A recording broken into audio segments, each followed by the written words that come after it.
بہت دیکھتے ہیں ہم حکومتی ادارے جو ہیں مختلف لوگوں کو حج پہ بھیجتے ہیں اعزازی طور پہ، تو ان کا سوال یہ ہے کہ ہمارے ٹیکس کے پیسے پہ ہماری اجازت کے بغیر کسی شخص کو حج پر بھیج دینا یہ دینی لحاظ سے کیسا ہے؟ دیکھیے، جو کچھ بھی آپ ٹیکس کے طور پر دیتے ہیں یا جو حکومت کی آمدنی ہوتی ہے، اس سب پر پارلیمنٹ قانون سازی کرتی ہے، تو قانون سازی ہونی چاہیے۔ اگر بحیثیت مجموعی عوام کے نمائندوں نے یہ فیصلہ کیا ہے کہ کوئی سہولت فراہم کی جا سکتی ہے تو فیصلہ ہو جائے۔ جو کچھ کرنا ہے قانون کے مطابق کرنا چاہیے۔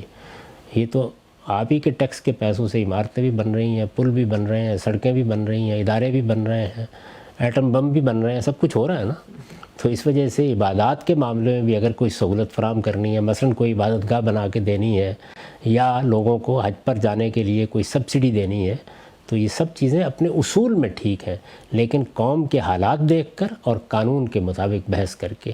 یہ جو ثوابدیدی اختیارات کی نوعیتیں اس میں ہوتی ہیں، ان میں کسی کو حق نہیں ہے کہ ایسا کرے۔ آپ اس کے لیے ایک مسودہ ایک قانون بنائیے، اس کو پیش کیجئے، وہ قوم ملک کے حالات کو دیکھ کر پیش نظر ہو جائے گا۔ جو ملک اس غربت میں ہو کہ وہ اپنے روزمرہ کے معاملات نہ چلا پا رہا ہو، جو قرض پر چل رہے ہوں، ظاہر ہے ان کے اندر اس طرح کا کام کیا جائے گا تو سخت قابل اعتراض ہوگا۔ جی، ہمارے دیکھا جاتا ہے ہم سے حج کے آخری دن جہاز بھر کے حکمرانوں کے ساتھ ان کے دوست سب جا رہے ہیں۔ تو یہ تو اس طرح لوگوں کو نوازنے کے ایک طریقے ہیں، اور جو لوگ اس طرح حج پہ جاتے ہیں انہیں خود بھی خیال کرنا چاہیے کہ حج کی عبادت ان پر فرض تھی اور ان کی استطاعت کے لحاظ سے فرض تھی۔